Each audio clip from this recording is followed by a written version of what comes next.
Hello students, good morning. It's too cold today. Hope you all will be very comfortable, very cozy in your homes. But बेटा हमको तो आना पड़ता है school. चलो, जैसी गवर्नमेंट की ड्यूटी है आना पड़ेगा, लेकिन आपको चाहिए कि आप सभी टीचर्स के जूम लेक्चर्स अटेंटिवली अटेंड करो। ओके, सो एग्ज़ाम सब्जेक्टिव ही होगा, आपको भी पता है, ठीक है। नेट के इश्यूज हैं, तो आज मैंने सोचा कि जूम पे क्लास डिस्टर्ब होती है बारी बारी, नेट का थोड़ा इशू था, तो लेक्चर रिकॉर्ड करके आपको भेज रहा हूँ। We are studying unit 7 equilibrium. You know equilibrium means balance. आपने स्टडी किया physical equilibria, chemical equilibria, various types. Okay, then what are the characteristics of equilibrium.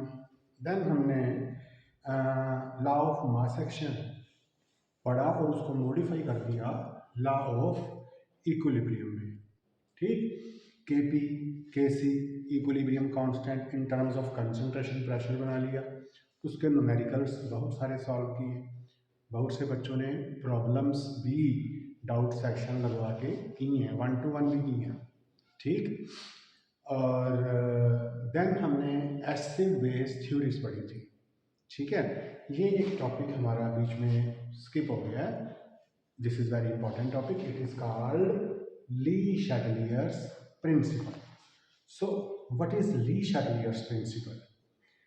So first of all, this principle is applicable only when the system is in equilibrium. Okay, let us take a chemical equilibrium. We have nitrogen gas and we mixed it with hydrogen gas in a container. Okay, suppose हमने एक closed system लिया।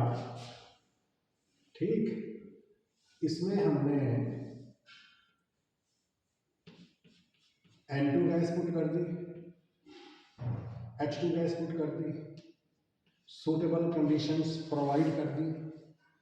What happened कि you know ammonia gas will start producing, but this reaction is reversible, means ammonia starts decomposing into N2 and H2. Let us balance this equation. Put here 3, put here 2. Now it is a balanced chemical reaction, chemical equation. Okay. तो एक system में nitrogen और hydrogen लिया, ammonia बननी शुरू हो गई और अमोनिया रिवर्सिबल डिकम्पोज करके वापस भी आ रही है। हम उल्टा भी कर सकते थे, you know equilibrium can be achieved from either side. हम इनिशियल अमोनिया लेके भी एक्सपेरिमेंट शुरू कर सकते हैं। इस कंटेनर में अमोनिया ले लिया और वो डिकम्पोज होना शुरू हो गया N2H2 में, N2H2 again combine to get ammonia. ठीक है, अब इक्विलिब्रियम आ गया। हमें कैसे पता चला इक्विलिब्रियम आ गया? हमें पता चला ऐसे कि आफ्टर सम टाइम जब एक्सपेरिमेंट शुरू किया था तो इसमें ओनली N2 और H2 था। आफ्टर सम टाइम इसमें अमोनिया भी हमने एनालाइज कर ली, डिटेक्ट कर ली कि अमोनिया आ गई है जी। तो अमोनिया की concentration started increasing and N2H2 के number of moles started decreasing. ठीक, अब एक सिचुएशन आई कि अब अमोनिया की, N2 की, H2 की, तीनों की कंसंट्रेशन ना तो डिक्रीज हो रही है ना इंक्रीज हो रही है। ठीक, सिस्टम का टेम्परेचर ना डिक्रीज हो रहा है ना इंक्रीज हो रहा है। सिस्टम का वॉल्यूम, सिस्टम का प्रेशर, जितनी भी मैक्रोस्कोपिक प्रॉपर्टीज हैं, you know at equilibrium all the macroscopic properties of system become constant. तो इसका प्रेशर, वॉल्यूम, टेम्परेचर, कंसंट्रेशन, जो मेन मैक्रोस्कोपिक प्रॉपर्टीज हैं वो हमको उनमें कोई चेंज दिखाई नहीं दे रहा, तो हम कह सकते हैं कि now this system is in equilibrium. Okay, अब इस इक्विलिब्रियम के ऊपर इफ वी अप्लाई स्ट्रेस, अगर हम स्ट्रेस लगाते हैं, स्ट्रेस मीन्स यहाँ पे स्ट्रेस का मतलब है कि हम इसकी किसी भी मैक्रोस्कोपिक प्रॉपर्टी को चेंज करते हैं, मतलब बढ़ाते हैं या घटाते हैं। और प्रेशर, टेम्परेचर, कंसंट्रेशन, वॉल्यूम, कोई भी प्रॉपर्टी हम इसकी अगर चेंज करते हैं तो जो इक्विलिब्रियम है ना, इक्विलिब्रियम सिस्टम, वो अपनी किसी भी प्रॉपर्टी को चेंज नहीं होने देना चाहता। इट वांट्स स्टेटस को, ये चाहता है कि मेरी प्रॉपर्टी वैसी ही रहे जैसी है।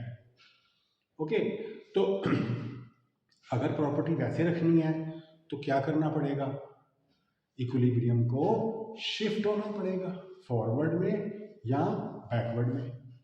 उस तरफ शिफ्ट होगा जिस तरफ शिफ्ट होने से उस स्ट्रेस का इफेक्ट अंडू हो जाए, कि अगर हमने प्रेशर बढ़ाया है तो वो न्यूट्रलाइज हो जाए, घटाया है तो न्यूट्रलाइज हो जाए, ऐसे ही temperature, volume, concentration, whatever. Okay, तो इसकी पहले तो है डेफिनेशन, बुक्स में भी दी हुई है, जहाँ से आपको सिंपल लगती है आप लर्न कर सकते हो।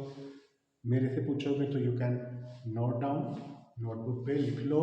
ली Chatelier's principal states that when stress is applied on a system in equilibrium, the equilibrium shifts in such a direction so as to undo the effect of stress।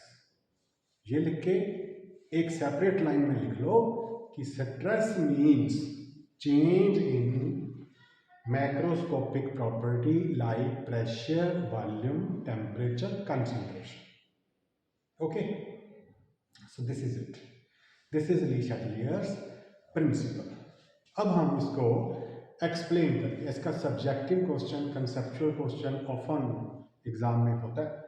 तो सबसे पहले let us study effect of pressure. Notebook पे आप लिखोगे effect of pressure, make it a heading and write down let an equilibrium system, यही लिखना।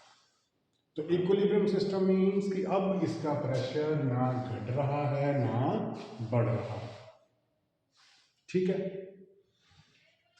Now what we did, हमने इसके ऊपर प्रेशर और रख दिया, इसके ऊपर कुछ रख दिया, इसका प्रेशर बढ़ा दिया। ये पिस्टन अंदर मूव करेगा, पिस्टन मूव करेगा तो pressure will increase, but equilibrium system wants that pressure should remain constant. तो हमारी उस इंक्रीज को वो न्यूट्रलाइज, अंडू कैसे करें? See here on left side we have 1 mole N2, 3 mole H2, total 1 + 3 4 mole. तो लेफ्ट साइड पे स्पीसीज के 4 मोल्स हैं और राइट साइड में जो स्पीसीज हैं उनके 2 मोल्स हैं। इक्वेशन बैलेंस्ड है, but you know this is molecule. तो N2 का 1 मोल, H2 के 3 मोल, अमोनिया के 2 मोल। इक्वेशन बैलेंस भी है ना। अब 3 + 1 4 मोल, वॉल्यूम भी ज़्यादा ऑक्यूपाई करेंगे, अगर वॉल्यूम कम है उनका प्रेशर भी ज़्यादा होगा as compare to 2 moles. System में इक्विलिब्रियम आ चुका था, हमने उसका प्रेशर इंक्रीज कर दिया, वो चाहता है कि मैंने इंक्रीज नहीं होने देना, तो फिर वो क्या करेगा, it will move towards forward direction. Why? Because in forward direction number of moles are decreasing from 4 mole to 2 mole, pressure will decrease। जो हमने एक्स्ट्रा लगाया उसको वो खुद का कम करके उसने न्यूट्रलाइज कर लिया, अंडू कर लिया। I think you got it. Okay, तो नोटबुक पे क्या लिखेंगे कि when in this system, this equilibrium system, pressure is increased The equilibrium shifts in forward direction because in forward direction number of moles are decreasing, pressure is reducing, pressure is also decreasing, and the effect of increase in pressure is undone. Okay, no vice versa reverse. अगर हम piston को बाहर निकाल लेते हैं, हम pressure हटा देते हैं, प्रेशर कम कर देते हैं, अब इक्विलिब्रियम किधर शिफ्ट करेंगे? अब उसमें कम भी नहीं होने देना, ये भी एक स्ट्रेस है उसके ऊपर। तो now it will move in backward direction, it will shift in backward. Backward reaction की स्पीड की रेट बढ़ जाएगी because in backward reaction number of moles are increasing from 2 mole to 4 mole. 4 moles will have more pressure and effect of decrease in pressure is undone. Okay, this is it. So this was the effect of pressure. Now effect of temperature. Temperature effect करता है equilibrium system को। तो इसको समझने के लिए पहले हम ये देखते हैं कि इस रिएक्शन की एंथैल्पी चेंज क्या है ना? तो इसका enthalpy change delta H for forward reaction is -92 kilo joule per mole approximately. Exact value में भी slightly vary, you can check. तो negative, focus on this negative. When delta H is negative, you know the reaction is exothermic. Okay, कि जब एक मोल ammonia का बनेगा, enthalpy change पर मोल होती है, यहाँ पे 2 मोल्स हैं लेकिन ये 1 मोल का है ना। न्यूमेरिकल्स में हमने बड़ा इसको डिस्कस किया, बड़ा न्यूमेरिकल के आंसर ऐसे ही निकाले थे। तो अमोनिया जब प्रोड्यूस होता है, इतना एंथैल्पी चेंज नेगेटिव मतलब एक्सोथर्मिक है। 92 kilojoule of heat is released when 1 mole of ammonia is produced. And you know, अगर बैकवर्ड की बात करें, अगर फॉरवर्ड का डेल्टा एच पॉजिटिव है, सॉरी नेगेटिव है यहाँ पे, तो बैकवर्ड का पॉजिटिव होगा। किसी इक्वेशन में अगर फॉरवर्ड का पॉजिटिव है तो बैकवर्ड का नेगेटिव होगा, सिंपल। इसका मतलब अगर अमोनिया डिकम्पोज करता है 1 मोल N2H2 में, तो 92 किलो जूल जो एंथैल्पी चेंज है वो पॉजिटिव है, वो हीट को कंज्यूम करता है, खा जाता है, गेन कर लेता है, यूज कर लेता है, समझे? ठीक है, तो ये इक्विलिब्रियम सिस्टम था, दिख रहा है आपको। इसमें N2H2 अमोनिया तीनों हैं, प्रेशर कांस्टेंट हो चुका है, वॉल्यूम कांस्टेंट हो चुका है, तीनों की कंसंट्रेशन कांस्टेंट हो चुकी है, और टेम्परेचर भी हमने लगाया thermometer, that is also not changing, not varying with respect to time. ठीक, तो अब हमने क्या किया, हम इसको बर्नर पे रख देते हैं, थोड़ा सा वार्म करते हैं, हीट करते हैं। ऑब्वियसली जब हीट करोगे तो इसका टेम्परेचर इंक्रीज करेगा, but equilibrium system wants to undo this increase. अब ये जो वो हीट गेन कर रहा है उसने वो ख़त्म करनी है, उसने वो कंज्यूम करनी है ताकि उसका टेम्परेचर इंक्रीज ना करे। और हीट कंज्यूम कैसे होएगी? If it shifts in backward, क्योंकि फॉरवर्ड में तो वो खुद हीट रिलीज करता है, उसको नीचे से भी हीट मिल रही है, उसने उसको कंज्यूम करना है। तो जिस तरफ रिएक्शन एंडोथर्मिक है ये उधर शिफ्ट होएगा। इस केस में backward reaction is endothermic, so it will shift in backward direction. Vice versa, अगर हम इसको कूल कर देते हैं, इसको बर्फ में लगा देते हैं, फ्रिज में रख देते हैं, टेम्परेचर लो करते हैं किसी तरीके से, तो टेम्परेचर लो करेंगे तो उसने लो भी नहीं होने देना, फिर ये किधर जाएगा? Yeah, of course, it will start producing heat. It will start releasing heat. और heat release कैसे होएगी? If it shifts in forward direction, because forward reaction is exothermic. It takes place with release of heat. अब notebook पे आप क्या लिखोगे कि when temperature of equilibrium system is increased it shifts towards endothermic. अगर forward endothermic है तो forward जाएगा, बैकवर्ड है तो बैकवर्ड जाएगा। मेरे केस में बैकवर्ड जा रहा है, जरूरी नहीं आपके केस में बैकवर्ड जाए। आपने वो देखना है ये वैल्यूज अगर इंक्रीज कर रही है हीट तो जिस तरफ ये वैल्यू पॉजिटिव है उधर जाएगा एंडोथर्मिक, और अगर डिक्रीज कर रही है तो जिस तरफ एक्सोथर्मिक है ये वैल्यू नेगेटिव है उधर जाएगा। सिंपल, आई थिंक हो गया ये भी। Now next is effect of concentration. अब इक्विलिब्रियम स्टेट में रिएक्टेंट्स प्रोडक्ट्स सभी की कुछ ना कुछ कंसंट्रेशन होती है, because both reactions are going on, it is reversible process.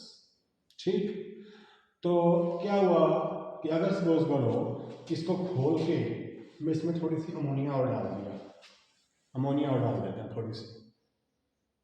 Ammonia और डालने से अमोनिया की कंसंट्रेशन इंक्रीज हो जाएगी। सपोज पहले 1 मोल थी, हमने 0.2 मोल और ऐड कर दिया, तो सिस्टम ने उसको 1 मोल ही रखना है। How is it possible? It will consume it, it will move in, it will shift in backward direction. Vice versa, if we increase concentration of N2H2, it will shift in forward. ठीक है, तो this was effect of concentration. Now effect of volume. अगर volume change करते हैं, यो volume and pressure are related. Volume बढ़ाओगे तो pressure क्या होएगा? कम होएगा। लेकिन अगर आपने सब्सटेंस भी और ऐड कर दी फिर वॉल्यूम बढ़ाया, दूसरा केस हो गया ना। ऐसे actually what is concentration? Concentration is number of moles over volume, है ना। तो अगर वॉल्यूम को चेंज करते हैं तो किसका चेंज होता है? कंसंट्रेशन। तो वॉल्यूम का समटाइम्स इफेक्ट होता है, समटाइम्स नहीं। इसके बहुत सारे कंसेप्चुअल क्वेश्चंस बनते हैं कि वॉल्यूम चेंज कैसे हो रहा है, सब्सटेंस तो और ऐड नहीं हो रही, कंसंट्रेशन सेम रह रही है कि नहीं। तो कंसेप्चुअल क्वेश्चंस करो, एंड वाले प्रॉब्लम आएगी, पूछोगे तो बताएंगे, ठीक है। Okay, next is effect of catalyst. अब कैटलिस्ट का क्या इफेक्ट होएगा? No, because a catalyst alters the rate of forward as well as backward reaction equally। जितनी फॉरवर्ड की स्पीड तेज की है उतनी बैकवर्ड की तेज कर दी है, तो इक्विलिब्रियम तो वही रह गया। So a catalyst has no effect on equilibrium system. Okay, then effect of addition of noble gas. ठीक, एक ये भी आपकी बुक्स में दिया हुआ है इफेक्ट। सपोज यही इक्विलिब्रियम सिस्टम है, इसमें हमने हीलियम गैस ऐड कर दी या नियॉन गैस ऐड कर दी 1 मोल। ठीक, अच्छा, अब noble gases are chemically inert, they are not going to interact with any of the species. ना तो नोबल गैस ने N2H2 से कुछ बनाना है, ना अमोनिया से, उसने कुछ नहीं करना, चुपचाप आके बैठ रहे। लेकिन इसका इक्विलिब्रियम को कोई होएगा इफेक्ट? ऑफ कोर्स होएगा। अब अगर तो वॉल्यूम उतना ही है, उसमें वो आ गई है, तो क्या बढ़ जाएगा? प्रेशर। तो प्रेशर के बढ़ने का जो इफेक्ट पड़ता है वो पड़ेगा, तो वो इफेक्ट ऑफ प्रेशर बन जाएगा, है ना। नोबल गैस ने कुछ नहीं किया बेचारी ने, वो तो आके बैठ गई है। उसके आने से आपने वॉल्यूम को कांस्टेंट रखा था तो प्रेशर बढ़ गया। हाँ, अगर जितनी नोबल गैस आई है, जितना उसने वॉल्यूम ऑक्यूपाई करना है, उतना ही वॉल्यूम भी इंक्रीज कर दें, फिर नो इफेक्ट। तो इसके भी MCQs हैं बड़े, एंड पे देखना। नोटबुक्स अपना टेक्स्ट बुक्स के कंसेप्चुअल क्वेश्चंस भी हैं, एमसीक्यू भी हैं, वो भी करो। ठीक है, थोड़ा सोच के logically reasonably you can do it. Okay, so this was about Le Chatelier's principle. अब आपने क्या करना है, टेक्स्ट बुक से क्वेश्चंस तो करने ही है। अभी 10 मिनट के अंदर अंदर जैसे ये मैंने सॉल्व किया सारे इफेक्ट, वैसे आप भी 2-3 इक्विलिब्रियम सिस्टम्स का एक्सप्लेन करो, effect of pressure, effect of temperature, effect of concentration. Okay, so first is, पहले आप क्वेश्चन लिख लो। क्वेश्चन है कि explain the effect of change in pressure, temperature, concentration on, बस 3 सफिशिएंट है, बाकी तो डिस्कशन वाली बात है। Explain the effect of pressure, temperature and concentration of species on following equilibrium systems। और आगे 2-3 सिस्टम लिख लो, इसको अभी सॉल्व कर लो। नंबर 1 लिखो आप SO3 इक्विलिब्रियम 2 SO2, ये भी 2 है, plus O2, equation should be balanced.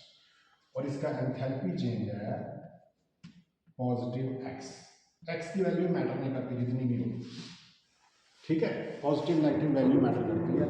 तो फॉरवर्ड एंडो है, बैकवर्ड एक्सो है। बताओ कि प्रेशर इंक्रीज डिक्रीज करने से किधर शिफ्ट होएगा और क्यों, टेम्परेचर इंक्रीज डिक्रीज से किधर होएगा, क्यों, इन दोनों की कंसंट्रेशन इंक्रीज डिक्रीज से किधर, इससे किधर।